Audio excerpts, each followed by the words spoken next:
केंद्रीय इस्पात मंत्री वीरेंद्र सिंह ने कहा कि 48 साल तक देश पर राज करने वाले लोग देश को विकास की परिभाषा नहीं दे सके, जबकि भारतीय जनता पार्टी देश को विकास की परिभाषा देने का काम करेगी।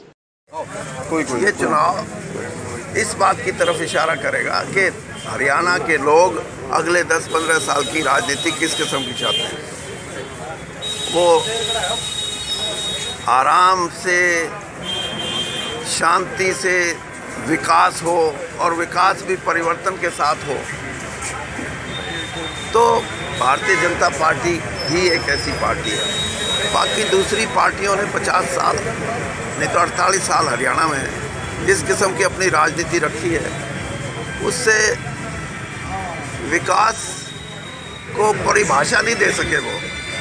लेकिन हमने परिभाषा दी है विकास की कि हरियाणा के लोग जो गरीब आदमी हैं वो अब लंबा इंतज़ार नहीं कर सकते अपनी आर्थिक शक्ति को उभारने के लिए, और इसके लिए हमने कुछ करके दिखाया है राष्ट्रीय स्तर पे भी और हरियाणा में।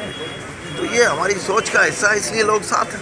यहाँ जींद में अपने आवास पर पत्रकारों से बातचीत करते हुए केंद्रीय मंत्री ने कहा कि भारतीय जनता पार्टी ही देश में परिवर्तन ला सकती है। देखिए, जींद के विकास, जींद तो अब हॉट सीट है। जब आप भी आगे सूर्या को लेके तो अपने आप भी देखिए, ये कुछ नहीं है। कांग्रेस पार्टी और ये रणदीप सिंह तो नारेबाजी का ही है और इनके पल्ले कुछ नहीं। मतदाताओं को मैं इतना ही कहूँगा कि जिन दो पार्टियों को 48 साल तक वो आजमाते रहे और उनका अनुभव ये रहा कि हमारे को विकास में पीछे छोड़ दिया, और जींद को तो खास तौर पे, तो उनसे यही कहूँगा कि भारतीय जनता पार्टी ने जिस तरीके से विकास को परिभाषित किया है हरियाणा में कि 90 के 90 चुनाव क्षेत्रों में विकास में कोई भेदभाव नहीं होना चाहिए, लेकिन जींद अब नया चुनाव जीतेंगे हम, और जींद डिस्ट्रिक्ट हेडक्वार्टर है और विकास की दृष्टि से पीछे है। इन तीनों चीज़ों का समाधान ये चुनाव है, इसलिए मैं कहूँगा कि